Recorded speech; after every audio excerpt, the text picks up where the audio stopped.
दोस्तों अक्सर ऐसा देखा गया है कि 307 के मामलों में आईपीसी 307 के जो मुकदमे होते हैं उसमें जब अपने क्लाइंट का डिफेंस पेश करते हैं कोई भी वकील साहब तो उनके सामने कई तरह के चैलेंजेस आते हैं। जैसा मैं कई बार अपनी वीडियोस के माध्यम से पहले जो वीडियोस हमने बनाई हैं 302 या 307 पर उसमें बताया है कि 307 302 से ज्यादा खतरनाक हो जाता है, क्योंकि 307 में जो व्यक्ति है जिस पर वो अटेम्प्ट हुआ वो सामने खड़ा होता है गवाही देने के लिए, बट 302 में ऐसा नहीं होता। अभी एक जजमेंट आया रिसेंट में, जिस जजमेंट ने क्लियर कर दिया कि कब 307 माना जाएगा। मतलब कि अगर थोड़ी सी खरोच भी किसी इंसान पर आई है और अटेम्प्ट किया गया था उसके मर्डर को, तो ऐसे मामले में 307 ही लगेगा। सुप्रीम कोर्ट ने इस चीज को क्लियर कर दिया। आज मैं आपको बताऊंगा कि 307 कब लगता है और कब ये 307 नहीं लगेगा, और सिर्फ छोटी सी खरोच आने पर भी किसी व्यक्ति पर 307 आप पर लगा दिया जाएगा। ज्यादा कुछ जानने के लिए क्या है ये जजमेंट और क्या है ये 307, ज्यादा कुछ जानने के लिए 307 के बारे में और इस जजमेंट के बारे में दोस्तों बने रहिए हमारे इस वीडियो के साथ। नमस्कार दोस्तों, स्वागत करता हूं फिर एक बार आप सभी का अपने इस यूट्यूब चैनल पर। मेरा नाम है वीरेंद्र वर्मा। जैसा आप सभी जानते हैं हम इसी तरह की लीगल अवेयरनेस की वीडियोस आपके लेकर आते हैं और आपको बनाते हैं कानूनी जानकार। दोस्तों अक्सर देखा गया है जब भी कोई नए वकील साहब या फिर कोई भी जो जूनियर होते हैं या फिर इंटर्नशिप कर रहे होते हैं 307 में कंफ्यूज हो जाते हैं। और अगर आप भी कोई भी नए वकील साहब हैं या जूनियर हैं या फिर अभी ट्रेनी हैं या आप कानूनी जानकारी लेना चाहते हैं तो ये वीडियो आपके बहुत ज्यादा काम का होने वाला है। जजमेंट की बात हम करें तो एसके खाजा वर्सेस स्टेट ऑफ महाराष्ट्र, अभी 2023 का ये लेटेस्ट जजमेंट है दोस्तों। इसके लिए पहले मैं आपको फैक्ट बताता हूँ, इस केस के फैक्ट क्या थे।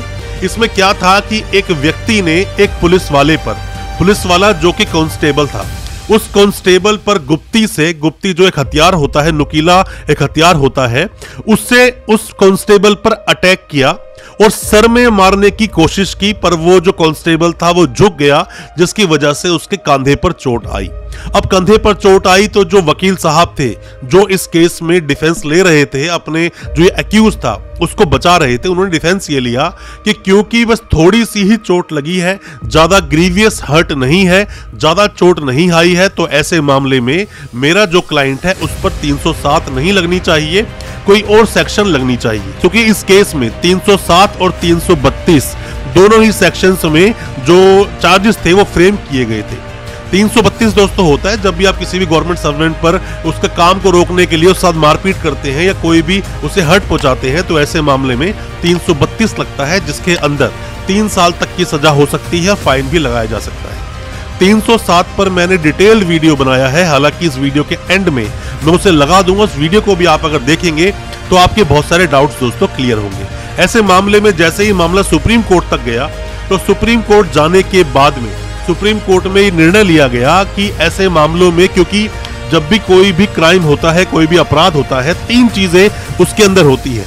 इंटेंशन होता है, प्रिपरेशन होता है और अटेम्प्ट होता है, इसीलिए बोलते हैं अटेम्प्ट टू मर्डर। 307 में ये बात बताई जाती है, जैसे मैंने आपको बताया 307 में जिसको चोट लगी वो सामने खड़ा होता है गवाही देने के लिए, इसीलिए 307 से भी ज्यादा इसको सीरियस माना जाता है, क्योंकि इसमें कन्विक्शन रेट थोड़ा सा हाई हो जाता है। इस मामले में जो वकील साहब ने डिफेंस लिया था, क्योंकि सिर्फ थोड़ी सी चोट ही लगी है, तो ऐसे मामले में 307 ना लगाया जाए। दोस्तों अगर अटेम्प्ट पूरा हो जाता, सर में वो गुप्ती लग जाती, तो सामने वाला इंसान मर ही जाता, तो ऐसे में 307 ही लगेगा, और अगर मर जाए तो 302 भी लगेगा। ये तो कुछ ऐसे हुआ कि किसी इंसान ने किसी इंसान को गोली मारी मारने के लिए और उसको छू कर निकल गई, तो कहते हैं कि 307 नहीं लगेगा। किसी ने किसी को चाकू मारा और चाकू मारा तो किसी भी तरह से ऑब्जेक्ट से वो चाकू मारते हुए अंदर नहीं जा पाया या फिर इंसान नहीं मरा या उसको बहुत सीरियस हर्ट नहीं आया, तो बोलते हैं कि 307 नहीं लगेगा। अगर वहां पर आपकी कोशिश की गई, इंटेंशन क्लियर थी सामने वाले को मारने की, प्रिपरेशन की गई थी और अटेम्प्ट किया गया मर्डर के लिए, तो ऐसे मामलों में दोस्तों 307 ही लगता है। इन मामलों के लिए सुप्रीम कोर्ट ने बिल्कुल क्लियर कर दिया है अपने इस जजमेंट में।